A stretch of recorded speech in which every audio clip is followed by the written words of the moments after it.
Storm's upper, Tony's lower, and Cam is lower. Just like that, 3 starters. 3 starters. There you go. It's the life of a coach. That's why my hair is gray. I'm really 47.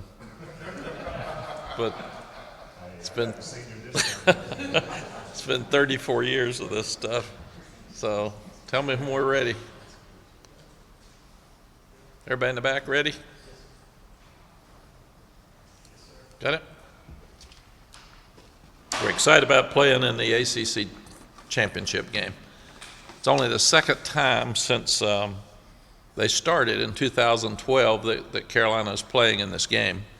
And last time was Gene Chizik and Charlton Warren in 2015, and they had a great game with Clemson, and we're sure looking forward to this weekend. It's cool for our team to be the last coastal champion because it'll never happen again. Divisions will be gone. People have asked me about it. I would have rather kept divisions even if they changed the teams up because I like having a division championship, and I also like the fact that you're less likely to play somebody twice if you've got divisions. If you just have a league like it went to in the Big 12, then like TCU and Kansas State playing each other in a repeat game this weekend, it always was more fun and more challenging, I thought, to play somebody you hadn't played before. So, but that will not be the case. Most likely, there's a better chance that you will have played who you're going to play again in the conference championship game starting next year. But the guys have earned their way into this game. Very proud of them. The fact that they have won 9 games, and it's only the second time since I was here before that Carolina's won 9 games is really cool. Proud of those kids.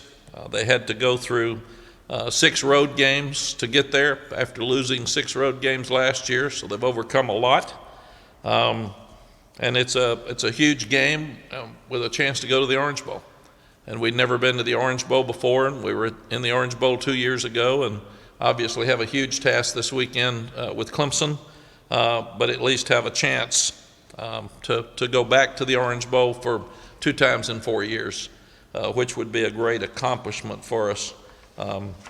We said we wanted to be relevant when we came back, and this program is relevant now nationally. There's 10 teams that will be playing this weekend in Power 5 championship games, and we're one of those 10 out of 131. So really, really proud of these guys and proud of all they've accomplished. A lot of guys played well on Friday night. Defensively, the guy that played the best was Don Chapman. That's the best game he's played since he's been here, and he did have an opportunity to intercept a ball that he dropped, but he played great. And he had to play more when Cam came out. But he, Javari Ritzie, Miles Murphy, Kamen Rucker, Power Eccles, Ced Gray, and freshman Marcus Allen all played really, really well. That front played so well. We held in a game that a lot of people are talking about toughness all the time. We held NC State to 59 yards rushing. So our rush defense has gotten so much better than it had in the was in the earlier part of the year. Offensively, Josh Downs, Antoine Green, Elijah Green, Kamari Morales, Corey Gaynor, and Awesome Richards played really, really well. They had some of their best games. Really, really proud of Corey Gaynor to take on the big nose guard at NC State. He's one of the best in the league and did a tremendous job with him. So proud of Corey and stepping up. Special teams, Marcus Allen again. He played really well throughout the game. DJ Jones and Spencer Triplett. When Drew Little got hurt covering punts, Spencer had the deep snap and short snap and did a really good job of stepping up and helping us. Offensively, we need to get back on track. We did so well earlier in the season, and the things that we had as priorities, we were doing well, and we haven't done as well the last 2 weeks. We're not scoring touchdowns at the same pace in the red zone. We scored 3 touchdowns out of 7. You get a 4th, you win the game. So we've got to go back and just continue to look at that. We're not doing well on first down, so you're too many long yardage plays on third down. We were 5 for 20. and that's just unacceptable. Fourth downs, we were 3 for 3. So still being aggressive and did a good job of getting back on, but we also did a good job protecting. We didn't have many sacks, but we've had too many tackles for loss. And on first down, we're either not gaining yards or losing yards, and then it puts you in second long and third and long, and you're not going to do as well in those long yardage situations. Defensively, we've gotten a lot better as the season's gone on. I'm proud of the way the guys are playing. We're allowing less than 10 points per game in the second half of ACC play. We're allowing just over 5 points per game in the fourth quarter of ACC play. So that's a drastic change from earlier in the year. Second quarter's still been tough. We're still giving up points right before the half, which is a critical part of the game, and we got to improve in that area. Don't know why the second quarter hadn't been as good, but defense is much improved.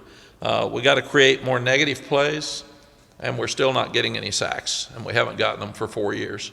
The only sacks we've gotten have been created by blitzes. We only gave up 6 explosive plays. We kept them to 1 touchdown out of 5 trips into the red zone, which is much better than we'd been doing. The 3 of the explosive plays were touchdowns. Storm Duck falls down on the 3rd play of the game. We got beat deep by 1 corner, and then the deep pass over the middle. Cam Kelly pulled his hamstring as he was trying to cover him. So that's really bad luck when you go through it. I'd never seen that before. But that's 3 of the touchdowns. And then another touchdown was created by we had a turnover on a short field and gave them a real short field to score, which our defense has to step up and stop them, but we didn't do what we needed to do. Whole second half really was Will Hardy and Marcus Allen, 2 freshmen, and Legend Cavazos playing in the secondary, and they did a good job. I'm really, really proud of those guys, and most of this team will be back next year, so it bodes really, really well for the future. You start looking at points off turnovers. Again, they turned the short field into points for them. We had the turnover, and it was a long field, and we didn't, so they got 7 points off turnovers, and we did not. Start looking at Clemson. Dabo's done an unbelievable job. I can relate to the type success he's had, because at one time we had that at Texas, and if you lose any games, it's like it's a disaster now because their standard is so high. 160 wins and 38 losses as the head coach at Clemson. Second winningest program since 2015 with 99 wins. He's won 2 national championships. They've appeared in the college football playoff 6 times. They've won 6 straight ACC championships from 2015 to 2020. 7 seasons of at least 11 wins and a chance at an 8th this year, and 4 14-win seasons.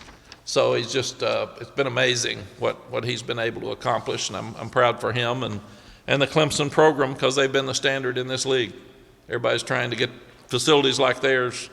Everybody'd love to have a commitment like theirs to football, and everybody'd love to recruit like them, and everybody'd like to win like them. So last year was a little bit of a difference because we had 2 different teams playing for the conference championship, but everybody in this league is trying to get to the standard that Clemson is, and that's the gold standard. That's what we want.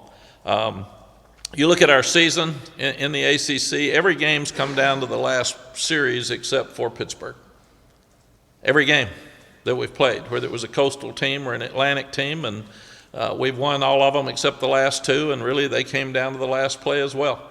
So that's who we are. We're a team. Clemson's the best team in this league, and the rest of us have to coach well and play well down to the last play to win a game. And that's kind of the way college football's gotten, but it's definitely the way, not only the coastal, but the Atlantic too. You look at our game with Wake Forest, came down to the end. That's in the Atlantic. You look at our game with NC State, it came down to a kick. So that's who we are and what we've got. So you just got to win close games to be able to get where we need to go. The next month for college coaches will be the craziest month ever. in my estimation. You've got some of your guys that'll be leaving to go in the transfer portal. You're not sure who they are, and you'll learn Monday, most likely. Some will want to stay and play in the bowl. Some will not want to stay and play in the bowl. You've got some guys that may want to opt out across college football. We had 4 for the Orange Bowl 2 years ago. So that can happen. You're not sure about who you'll have for your bowl game, regardless of where you play. And then Monday morning, people can start getting into the transfer portal. And who knows? It'll be record numbers. It'll be the most ever. When you have some guys that aren't playing enough here that leave, you've got to try to replace them with some starters. You start looking at recruiting now as compared to transfer portal. Who you get in the transfer portal, those guys will be more ready to play immediately than high school players. So I really worry about in the future high school recruiting not being as important as transfer portal recruiting. It's just the way it is, and it's a concern, but it's real and it's out there. So roster management's a disaster. You're trying to figure out how many you got on your team and who can come in, and you got to wait till Monday when you see how many are going to leave before you can figure out how many you can sign. A lot of new ground for college coaches starting on Monday for the next month. Questions? When you look at the last 2 weeks, losing close games that you were previously winning, what is the first thing that stands out to why you guys were unable to pull those games out? We haven't played as well on offense. We're playing at a really high level on offense, and we've had too many misses on third down. We've punted more than we've punted since we've been here probably, and we haven't scored as many touchdowns in the red zone. Those would be the 2 things I would say is the difference in the game. Defense has gotten better, and offense hasn't produced as well as we did in the previous games. To expand on that, going back to the Wake Forest game, the last 32 possessions, you guys have 6 touchdowns. What's the problem there? What is not working right now that maybe was working before? We're not as consistent. It sounds like coach speak, but it's facts.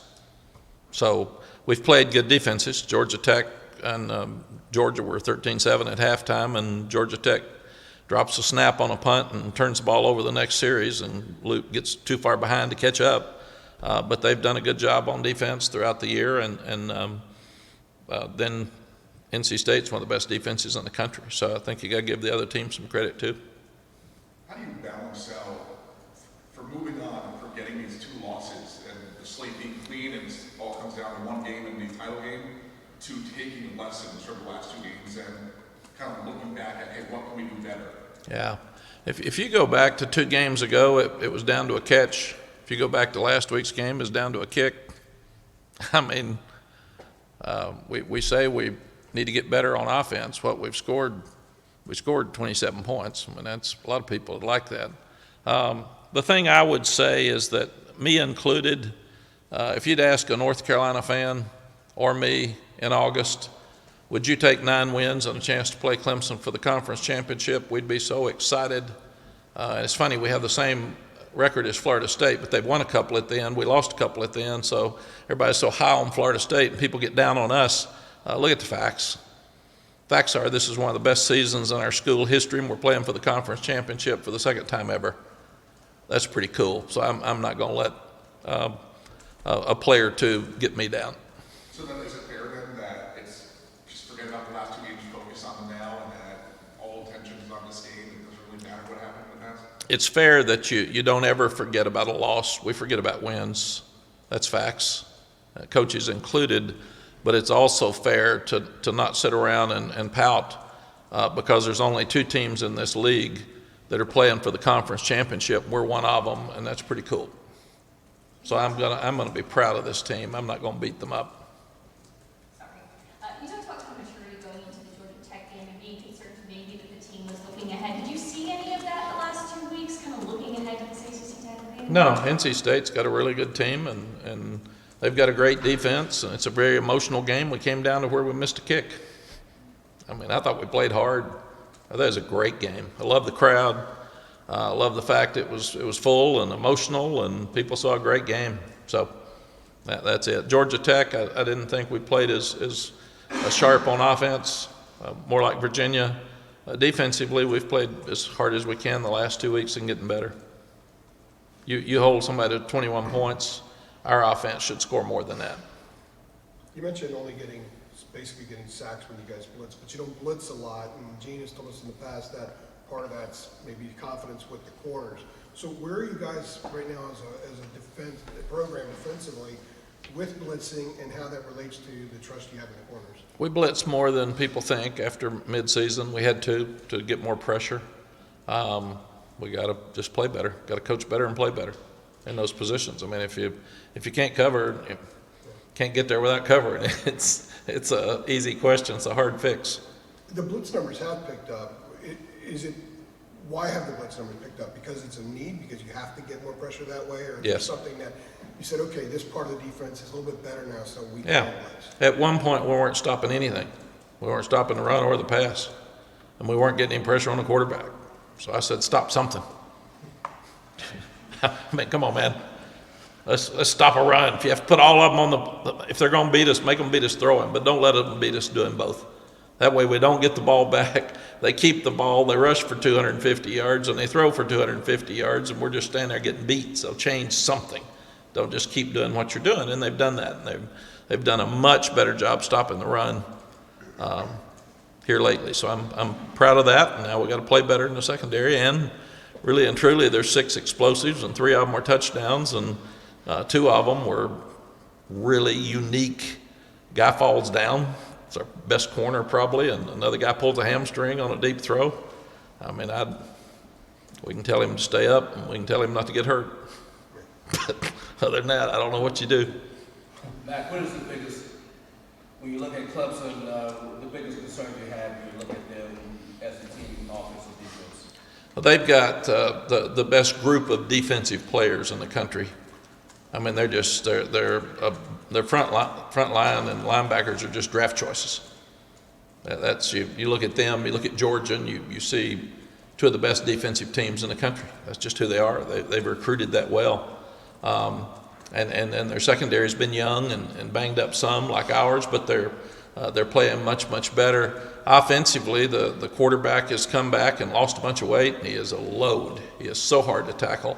And Will Shipley, which we knew in high school, is one of the best running backs in the country, and they've always got great skill outside, and they're tall, so they can throw the ball up outside. So they're a handful with everything they do. They're well coached, they're confident, they expect to win, they're deep, and people have not been able to run the ball at all, and then it's hard to pass protect. I looked at their number of sacks, and talking about us not having many, they got a bunch of sacks and a bunch of pressures and a bunch of tackles for loss, and that's just who they are.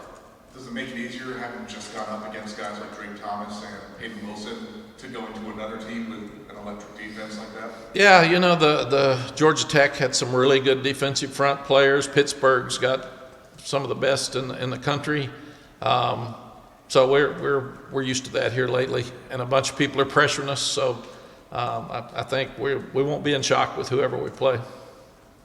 Yes. Yeah, and so you mentioned the Clemson defense, but you also said the offense, isn't being as consistent as it used to be. So what's the key to getting back to like the App State game where the offense could, every time you put them on the field, score a touchdown? God, I wish I could answer that for you. We're staying over here till about midnight every night trying to figure that out. And we've got one of the things I think we haven't done as well is we haven't been as patient. And people are really backing off and trying to make us throw short. And we had 8 explosive plays, which is not what we normally have. And they just played way off of us. And we've got to make sure that we're being patient and taking what they give us. And to do that, you got to catch the ball and you got to make yards after catch. But patience would be the thing I would say that we haven't done as well the last couple of weeks. Yeah, and then going off of that, Bank of America Stadium, y'all played the Duke's Mayo Bowl there last year. How do you use the lessons learned from the Mayo Bowl to help y'all in the ACC championship on Saturday? We try to use the lessons learned in the opening game I had here when we beat South Carolina 28-24. The stadium has nothing to do with it. It's the bunch that they roll in there. and South Carolina was more ready to play than we were last year, and they did a better job coaching, and hopefully we'll do a better job coaching this Saturday. You mentioned the transfer portal, and last year the ACC lost, one of the best receivers in the country, one of the best running backs, went to Alabama from Georgia Tech. Are you at all concerned with the disparity maybe in some of these collectives and NIL when it comes to things like the transfer portal? How do you make sure you hold on to all your guys? Yeah, it's one of the biggest concerns I've got for college football. I hate the fact that people tamper with people on certain teams, and I hate the fact that kids are just being absolutely bought off campuses. And I don't know how you stop it. You say you can't have tampering. Well, it's usually a third party. It's a high school coach. It's a friend. It's somebody on your team. It's a friend. And we had guys that people tried to buy off our team last year, and they just stayed here. But that's absolutely happening across the country, and I'm sure it's happening this week, preparing for next week. And I hate it, and I don't know what you can do about it. It's affecting recruiting is one thing, but when people are actually being bought off college teams, people are being chosen off of FCS teams. You see somebody you like anymore on TV, somebody calls them and tells them, you want to come, we got a scholarship for you. So it's hurt FCS ball, it's hurting college football, and that's the one thing. I like the kids getting money. I think it's good that a guy can transfer as he's a backup and he's got a chance to play somewhere else. I got that. I really don't like the fact that some people are just buying people off campuses. You guys have a collective here. Do you feel like you're well positioned to compete in what is the new reality of college football? Everybody is looking at collectives across the country, and right now we're not in a position to compete with the ones that are spending a whole lot of money. Going back to the football side of things, it seems like you and Duke, between Riley Leonard and Rick May, you guys have two of the top quarterbacks in the ACC, especially now that Sam Hartman's going to be leaving. How does that make you feel knowing that, two of the best quarterbacks in the entire conference are just 45 minutes apart from each other and they'll be here for the next couple of years? Yeah, it's really cool. I don't know that we're 45 minutes apart. Oh, 15 minutes. I was thinking you need a GPS. Mine takes me on a different route to Durham than that, but that's okay. We're there. I'm just a slow driver. Yeah, no, you're real slow. Never remind me, I'm not riding with you when we go somewhere. Let me say first, I am so proud of Sam Hartman. What a tough competitor. I didn't see him after our game, and I texted him and told him he has such a great career. He's leaving now. We don't play him next year. We've played him every year he's been there, and he's just he's tough. He's overcome so much in his life at home, losing a brother, and then he has the injury, the medical issue to start the year, and most people would think you'd be through. And he is a tough competitor, man. He comes back and plays great and breaks a whole bunch of records. So yes, he's done an amazing job at Wake Forest. But you start looking at our guy and Duke's guy, they're really good, and they're fun to watch, and it's going to be a great game for the next couple of years with those guys because they make a difference. In modern day college football, if you don't have a quarterback, you're not going to compete at a high level. And if you do, you got a chance every week, and that's what these two guys do. Everybody's talked about Mike Elko's done an amazing job at Duke, and they've changed. They had good receivers, they had good running backs, they had good skill, but they didn't have consistent quarterback play. And that guy has done amazing things, and he's as good with his legs as he is throwing the ball. So I'm really, really impressed with Riley. He's just done. I think he's changed that program completely.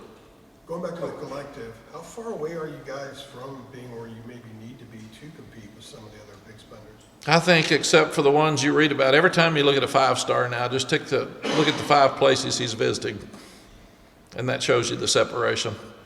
It's totally changed recruiting. We've still got to look for the guys in our footprint that want to come to North Carolina for academics. Is that partly why recruiting's changed a little bit this past year for you? Recruiting's changed completely.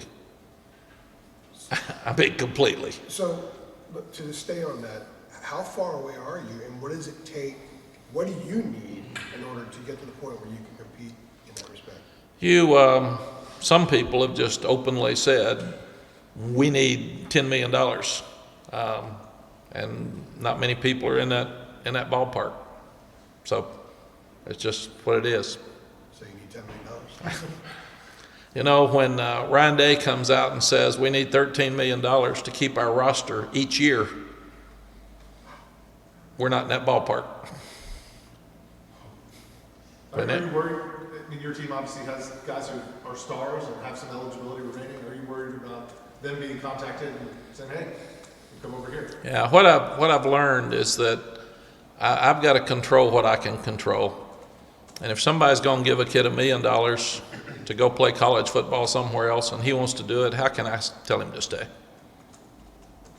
I mean, that's just what it is. So hopefully we'll have enough guys here that want to stay here and play and go to the university and still play conventional college football for the reasons you play. And it's the same thing in recruiting. If a parent walks in and the first thing they say is, "Let me talk to you about the collective," I know we're in trouble. If they say, "I love the university and the school academically is so good and we can't wait till our academic visit," I can stay in the conversation. But it's just, it's totally changed everything. Yes. Yeah, for John Johnson, WXII. Hey, John.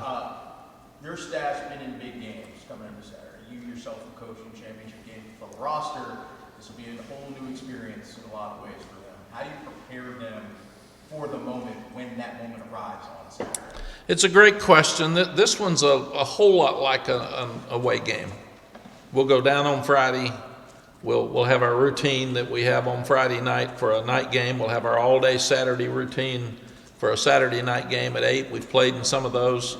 So that part of it I don't think will change. The unique part is who gets to travel, how many, who can be on the sideline if they're not traveling, all those things. Clemson's got this down pretty good.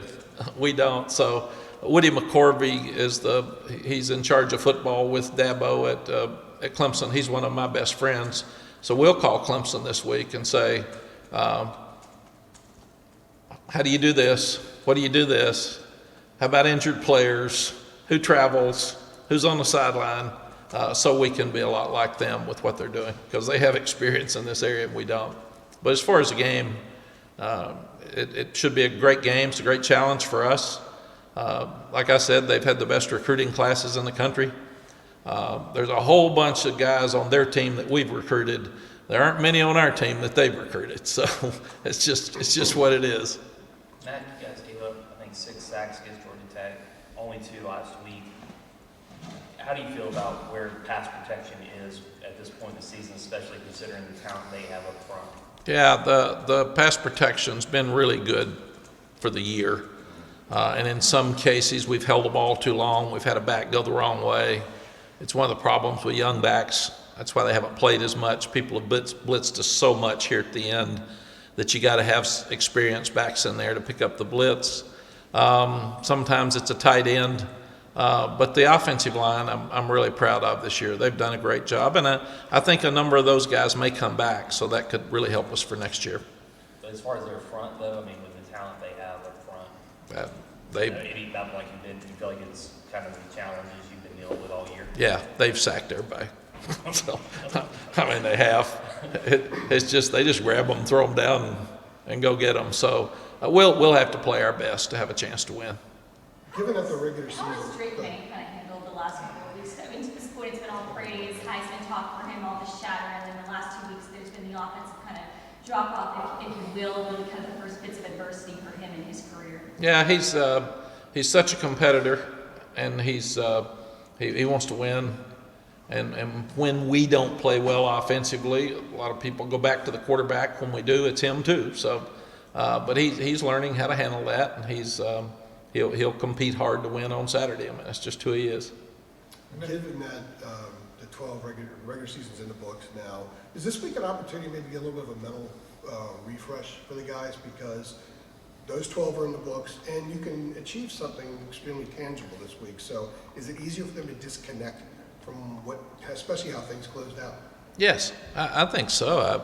I told them yesterday that I talked to them about you can't live off yesterday, win or lose. You got to grow up, you got to mature, and you got to move to the next day. And don't let anybody talk to you about bad things right now. This is one of the best years in this school history, and still a lot out there to play for. So, and I have to be the front of that. So I told them I am so proud of them, and more to play, more to do. 9 wins with 2 games left. A chance to win a championship, which we haven't done but once since 1980. There's so many things on this table that are really cool. I am not going to allow anybody to beat these kids down. Mack, do you think? But first, Tommy, back here. Sorry, you said you go back and watch the games. I don't know if you went back and watched the state game on television, but there were some comments that Coach Doran made to the announcers there that got talked about on the TV. I don't have them right in front of me, but you obviously heard them. I just wondered your reaction to what Coach said. I never talk about what the other coach says. I've got great respect for NC State and what they've done. Dave's done a good job there, and I talk about our team. Mack, do you think last year you talked about how the team struggled with their ranking, their expectation. 3 weeks ago, you're talking about there's coastal champs possibly sneaking in the playoff, Heisman talk and all that. Did the last 2 weeks, the Georgia Tech and NC State game, make this game more pressure filled for your team or less, given the losses there and sort of the expectations that you had back then are now out of it? Yeah, that's a good question, Tommy. I don't think about all that stuff. I think in the moment that I don't feel pressure for Saturday. I feel excitement. I feel a fun challenge ahead. I'm really, really proud that 3 and some years ago, we had 2 wins and hadn't been to a bowl game in a while, and have had 5 wins in 2 years. And now here we are sitting to play for a conference championship. That's a lot of progress in 4 years. And I'm really, really proud of that. So anybody that's not, I'm not going to talk to. So there's no thought of, wow, we left some meat on that bone. No, because I think if we were good enough, we wouldn't have. So that's what I told the players. I said, if you were good enough to be a playoff team, then maybe you'd beat Notre Dame, but you sure would have beaten the last 2 teams, and you didn't. So you're not good enough. So that's it. You're good enough to play for a conference championship, and that's one of 2 teams in this league, and that's really cool. And I'm proud of that. But you're not good enough to be a playoff team, or you would have been. And that when I say that to the team, I say that to the coaches as well. We as coaches and you as a team in this room were not good enough to win 2 games, to be 11-1, playing for a conference championship to try to get in the playoffs. So let's don't sit and say, God, if we weren't good enough. We didn't. So we're close. We're probably 2 plays away from being 11-1, and that doesn't matter. We didn't do it. We didn't accomplish it. So, and that's what I do. I don't get into the, oh my gosh, I wish. I get into facts. The facts are we weren't good enough, and we're not going to be in the playoff, period. Now, can we win a conference championship? It's going to be hard, but yes. Can we go to the Orange Bowl? Yes. I think we'd have taken both those early season. And to do that, we got to win 10 games. We'd have been proud of that because that hadn't happened very often either. So we got to keep reality here. When you start getting out of reality and into emotion, I don't do that. I get into facts. The defensive line is one place you guys have recruited really, really well. But as you mentioned, you just haven't been able to generate that pass rush from those guys. Is there something? Is that development? Is that scheme? Is that coaching? What do you look at? You say we're getting the players we want on the defensive line. Probably a little of everything. We've lost a full defensive line of starters to injury. That didn't help us. We're having guys that have to play more than we would have liked for them to play, and they didn't early in the season. Losing Noah Taylor really hurt us. Losing Des Evans, he was really coming into his own and playing much better. That hurt us. Tamari Fox is one of the best pass rushers we got, and he's quick and he penetrates, and he didn't get to play this year. So losing guys like that is really set us back. Mack, I'm not sure where you are in the prep process for the week, but South Carolina, obviously, you kind of getting rid of some demons and beating Clemson. Have they laid a blueprint as to how to attack the Clemson team and they can do so? I don't think so. South Carolina had 2 great games. They're a 6-win team 2 weeks ago, and everybody thought they'd be a 6-win team at the end of the year, and they beat top-ranked Tennessee, and they beat top-ranked Clemson. So they just played really, really good in both those games.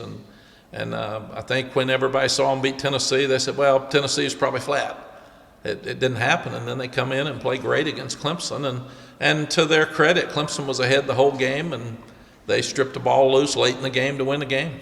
So they're playing with a lot of confidence right now, and Shane's done a good job, and they finished their season strong.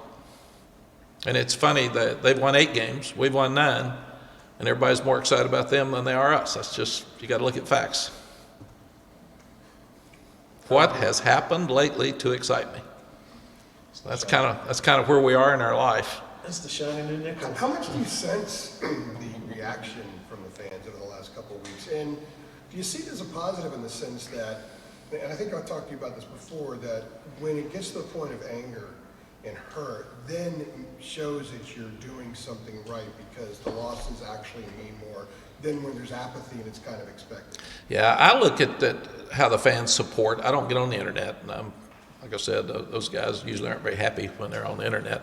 I learned that at Texas. But I see the reaction of the fans. We had a great crowd at Georgia Tech. We lose the game, they come right back on Thanksgiving. We have one of the best crowds I've ever seen here for NC State. They stayed, they fought, they pulled hard. I don't interact with fans. You know, I'm over here at 5:30 in the morning, 6 o'clock in the morning, and I leave here at 6 o'clock at night. That's just kind of what happens in my life, and I don't go shopping, and I don't go to the grocery store, and I don't go out, so I don't see anybody. I see you all here on Monday, and that's about it. So I don't hear fans, but I think, again, if you look at a fan that wants to be mad, I can't keep him happy. I'm trying, but do you think that when there's apathy, a team loses like, well, they expect it, and there's not the high degree of anger? Yes. When there is anger and there's hurt, it means you're actually doing something right because the expectations were higher. Yeah, it's good. The word anger to me is like when you're trying to beat somebody up in an alley. I don't feel like I'm going to get jumped. There's a lot of anger. So, yeah, well, there's a lot of anger in your world. You live in a world of anger. God, you all have to, you really do. Every day, your little world is I get on my internet, and you're so excited when there's anger because that means a lot of people are on there and interested and it stirs it up, but you live that world. I don't live that world. Switch for a week. Yeah, no, we shouldn't, because my life's much better than that, because I get to go into a bunch of kids and pick them up that played their guts out, that lost, and they're down, and you get to go home and be miserable with all those miserable people on your internet. So that's thank God I'm not doing that. My job is to pull them from the ledge, and then when they're really excited, my job is to push them toward the ledge. So. Yeah, well, and if we win Saturday, which people will not give us any chance to, but if we won Saturday, then some of those that say, God, I can't believe they lost those 2 games, we'd be in the playoffs. So they're going to be miserable anyway. I mean, There is an element that always is. that is miserable. I'm not a miserable person. I don't live that world. Thank God I don't live in that world. But if getting angry and my world's coming to an end because of a football game, it's probably need to reevaluate some points of their life. I think that would be the suggestion, that I would get some counseling, spend time with your children. But yes, from the apathy that we had when we walked in here and nobody in the stands, to that first game we won against South Carolina and the second game we won against Miami till now, our fans have been absolutely unbelievable. So I'm not going to worry about the ones that are on your site being angry. I hope they do better. I hope we can pick them up. It has changed, that's for sure. Yeah, good for you. You should be happy that we've won and lost, because you get to sell a lot more subscriptions. So good for you. I would like to think it works out that way, but. What about the momentum in college sports? I mean, you're 9-1, you've got a ton of it. Now you don't. As coaches, how do you sort of recapture that? I know you say build them up and all that, but is it that easy? Clemson's in the same boat, losing to South Carolina. So how do you build your team back up when young players and young people tend to be in the moment like we're talking about and don't look to the past, they look what just happened? Yeah, I've told them, don't, if you read all the great things people put on the internet about you, then you're going to feel really, really bad about all the bad things they say. And probably you're not as good as all the great things they say, and you're not near as bad as all the bad things they say. So I said, you've got to be mature enough to handle that, because a lot of kids get depressed, and not just sports, they get depressed over bullying and things on the internet. And I said, I don't listen to people I don't know. That's been a philosophy I picked up early at Texas from Mr. Joe Jamel, a lawyer, and he said, only talk to people that you know, that you have respect for, that know you well enough that they can give you suggestions, and then if they give you a harsh suggestion, you should listen. If somebody you've never met's talking about you, whether it's media or whether it's a person, why would you care? They don't know you. So why would their opinion matter to you? And it really doesn't. So that's just the way I've done my life. But for kids, our kids are excited. We say we have no momentum. We got 9 games worth of momentum and a chance to play in a conference championship game. That has happened once since 2012 here. We are excited. This is fun. So I can't wait. And our kids are the same way. They were chirping last night at dinner and disappointed in the loss, but if you tell them every day that there's a 24-hour rule and you have to move on, one great thing about fans, which is hard for them, and I love our fans, but they don't have a 24-hour rule. They can be miserable all week. We can't. We got to go back to work. You start watching Clemson on video, that'll wake you up. That'll make you quit worrying about everything else. Do you like ending the season with NC State, or would you prefer that last game be against Duke or somebody else? I don't care. I like winning all the games. I don't have anything to do with scheduling. I was one of the 3 that voted to keep divisions. So, and nobody cared, and nobody wanted it, so I couldn't even keep the conference divisions. I sure can't control our schedule. And we played Duke here before, and it was great. We play State now, and it's great, so it's a lot of excitement at the end. I do think with all the changes, there'll be more. If there's realignment, there'll be more changes with rivalries, and if, like the SEC and some of the other conferences do what we're doing, and like the Big 12's doing, and do away with divisions, that could affect rivalries. So people are going to have to look at that. I know Texas and Arkansas used to be a huge rivalry. Texas and Texas A&M, does it go back now, since they're both in the SEC, to Thanksgiving? Or Friday, like our game's been with NC State? Does Oklahoma and Nebraska, that used to be huge in our lives, and we don't have that anymore. Oklahoma or Nebraska and Colorado. So a lot of these things, do we ever see a Michigan and Ohio State change because of leagues? I don't know. We're all looking at a whole lot of changes here in college football moving forward. Right, if they do away with divisions, they can play back-to-back weeks. They could. And that actually, you would look at it, I think that the Big 12 even did this earlier. They moved the Oklahoma State and Oklahoma game when they were both really good in the Big 12. They moved the Oklahoma State game up into the season so you wouldn't have back-to-back games if both of them won, because both of them were doing well. So that's something else we'll all have to consider. If us and NC State become the 2 best teams in this league, do you want to play the last game and the next week? Those are all things people have to consider moving forward. And for us, we play Clemson at Clemson next year. So that's a game that's scheduled with the new schedule. So we might as well start now. See what we got. Anything else? Thank you, folks, and I'll see you Saturday. Thanks, Coach.